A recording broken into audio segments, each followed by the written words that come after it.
Suresh ambulance की खिड़की को जोर जोर से खटखटाता है और बोलता है, बाहर निकल जरा, मजा चखाता हूँ तुझे अभी।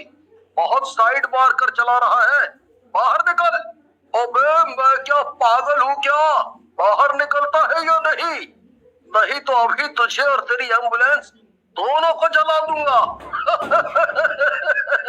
निकल बाहर। तभी एम्बुलेंस का दरवाजा खुलता है और एम्बुलेंस में से दो कंकाल बाहर निकलते हैं। दोनों कंकाल सुरेश को उठाते हैं और एम्बुलेंस में लेकर चले जाते हैं। ये सब राजन सुरेश की गाड़ी में बैठा हुआ देख रहा होता है। ये सब क्या देख रहा हूँ मैं? ये तो कंकाल है, लेकिन कंकाल एम्बुलेंस कैसे चला सकते हैं? राजन बहुत घबरा जाता है और गाड़ी में से निकलकर भागने लगता है, लेकिन नशे में होने के कारण वो ज्यादा दूर तक नहीं जा पाता और गिरकर बेहोश हो जाता है। जब उसे होश आता है तो वो अपने आप को पुलिस स्टेशन में पाता है। मुझे मुझे बचा लो, मुझे बचा लो इंस्पेक्टर साहब, वो खूनी एम्बुलेंस मार डालेगी मुझे। राजन की बात सुनकर पुलिस वाला हैरान हो जाता है और पूछता है, खूनी एम्बुलेंस? क्या बात कर रहे हो? ये खूनी एम्बुलेंस क्या होता है? तभी इंस्पेक्टर के सामने खड़ा हुआ दूसरा पुलिस, जिसका नाम अनिल होता है, बोलता है, खूनी एम्बुलेंस। लगता है तेरी रात की चढ़ी अभी उतरी नहीं है। कुछ भी बोले जा रहा है? मतलब कुछ भी नहीं। मैं सच कह रहा हूँ पुलिस जी, मैंने सचमुच अपनी आंखों से देखा कि दो कंकाल एम्बुलेंस से बाहर निकले और उन्होंने सुरेश को उठाकर गाड़ी में डाल लिया। इंस्पेक्टर राजन की बात सुनकर वहाँ से बाहर आ जाते हैं और अनिल को कहते हैं, अनिल, न जाने क्यों मुझे लगता है कि ये लड़का सच बोल रहा है। कुछ तो गड़बड़ जरूर है अनिल। तुम इस लड़के पर नजर रखो और फिलहाल इसे घर वापस जाने दो। फिर सुरेश वहाँ से अपने घर चला जाता है। उसी रात राजा और रानी नाम के पति पत्नी मोटरसाइकिल पर फिल्म देखकर आ रहे होते हैं। वहीं एम्बुलेंस बड़ी तेजी से उनके पास से गुजरती है। राजा और रानी गिरते गिरते बचते हैं। राजा गुस्से में चिल्लाता है, अबे पागल हो गया है क्या? ढंग से गाड़ी नहीं चलती? अबे अभी तो हमें मार डालता। राजा के चिल्लाते ही एम्बुलेंस रुक जाती है। ये देख रानी घबरा जाती है और बोलती है, अरे राजा, तुम चिल्लाए क्यों? देखो वो एम्बुलेंस रुक गई, पता नहीं उसमें कैसे लोग हों। चलो चले यहाँ से। रानी की बात सुनकर राजा गुस्से में बोलता है, तुम घबराओ मत रानी, मैं किसी गुंडे वुंडे से नहीं डरता। आने तो देखता हूँ कौन है। गलत गाड़ी वो चला रहे हैं, हम नहीं। तभी एम्बुलेंस का दरवाजा खुलता है और उसमें से दो कंकाल बाहर आते हैं और जोर जोर से हंसने लगते हैं। ये देखकर राजा और रानी घबरा जाते हैं। कंकाल एम्बुलेंस में, जिंदा कंकाल, ये सब क्या हो रहा है? कंकाल हंसते हुए राजा और रानी की तरफ बढ़ने लगते हैं। ये देखकर राजा बोलता है, रानी तुम यहाँ से भाग जाओ, ये शैतानी कंकाल लगते हैं, ये हमें मार डालेंगे। इससे पहले राजा और रानी वहाँ से भागते कंकाल उन दोनों को पकड़ लेते हैं और एक कंकाल हंसते हुए,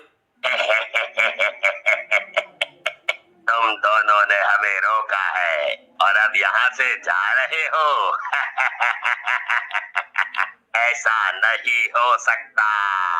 ऐसा कहकर कंकाल राजा का सर उसके धड़ से अलग कर उसका खून पीने लगता है। ये देख रानी जोर जोर से रोने लगती है, नहीं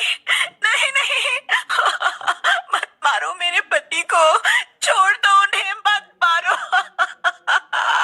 लेकिन कंकाल रानी को भी मारकर उसका खून पी जाते हैं और वहाँ से चले जाते हैं। अगली सुबह पुलिस को राजा और रानी की लाश मिलती है। दोनों की लाश देखकर इंस्पेक्टर अनिल से बोलते हैं, हे भगवान, मैंने अपनी पूरी जिंदगी में ऐसी लाश नहीं देखी। किसी ने कितनी बेरहमी से मारा है इन दोनों को। सही कह रहे हो आप सर, लेकिन किसने इन्हें मारा होगा? फिर पुलिस राजा और रानी के घर वालों को उनकी लाशें दे देती है। उसी रात इंस्पेक्टर और अनिल शहर का दौरा कर रहे होते हैं। तभी वो खूनी एम्बुलेंस उनकी गाड़ी से गुजरती है। इंस्पेक्टर, जो कि गाड़ी चला रहे होते हैं, एम्बुलेंस को रास्ता दे देते हैं। अनिल और इंस्पेक्टर बातें करते हुए जा रहे होते हैं। तभी उन्हें एक रोती हुई बुढ़िया दिखती है। ये देखकर इंस्पेक्टर और अनिल बुढ़िया के पास जाते हैं और उससे पूछते हैं, क्या हुआ अम्मा, ऐसे क्यों रो रही हो? क्या बात है? किसी ने कुछ किया क्या आपके साथ? बेटे, मेरे पोते को वो एम्बुलेंस उठाकर ले गई। बुढ़िया की बात सुनकर इंस्पेक्टर और अनिल दोनों हैरान रह जाते हैं और बोलते हैं, अम्मा, हमें आप पूरी बात बताओ। कौन सी एम्बुलेंस और क्या हुआ तुम्हारे साथ? पूरी बात खुलकर बताओ। इंस्पेक्टर के कहने पर बुढ़िया दोनों को अपने साथ हुई पूरी घटना बताती है, जिसे सुनकर इंस्पेक्टर और अनिल दोनों हैरान रह जाते हैं। अनिल इंस्पेक्टर से बोलता है, सर, हो ना हो ये कोई शैतानी चक्कर लगता है मुझे। लगता है हमें किसी तांत्रिक की मदद लेनी चाहिए। अनिल, तुम भी कैसी बातें करते हो? भला आज के जमाने में भी कोई ऐसी बातें करता है? मुझे लगता है ये कोई गैंग है जो कि ऐसा कर रहा है। तुम एक काम करो, अम्मा को इनके घर छोड़कर आ जाओ, मैं देखता हूँ। फिर इंस्पेक्टर अनिल को अम्मा के पास छोड़कर एम्बुलेंस की तलाश में आगे जाते हैं। काफी देर तक घूमने के बाद भी एम्बुलेंस का कुछ पता नहीं चलता। लगता है पुलिस को देखकर अनिल के शैतान छिप गए हैं। अनिल भी कैसी कॉमेडी करता है। लेकिन तभी इंस्पेक्टर की नजर एक हाईवे पर खड़ी एम्बुलेंस पर पड़ती है। इंस्पेक्टर एम्बुलेंस के पास जाकर गाड़ी रोकता है और एम्बुलेंस के पास जाता है।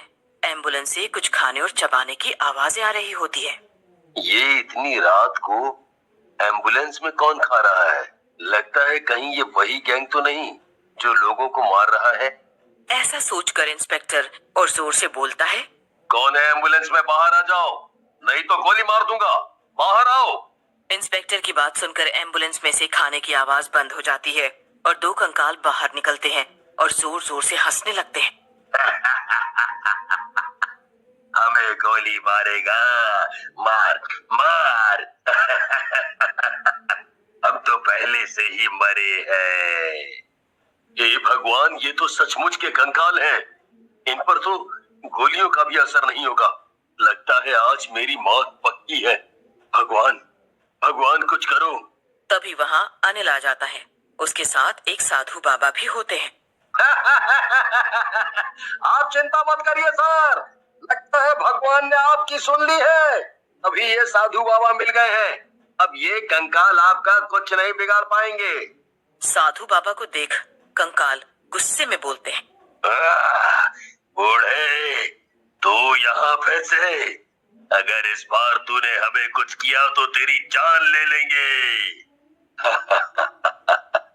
तुम कुछ नहीं कर सकते हमारा, ये तुम्हें भी मालूम है। ना जाने किस शैतान ने तुम्हें आजाद करवा दिया मेरे जादू से, लेकिन इस बार मैं तुम्हें नहीं छोड़ूंगा। ऐसा कहकर बाबा अपने हाथ ऊपर करते हैं। ये भगवान शिव का पवित्र त्रिशूल है, इससे तुम्हारी मौत पक्की है। आज तुम्हारे गुनाहों का इंसाफ यहीं हो जाएगा।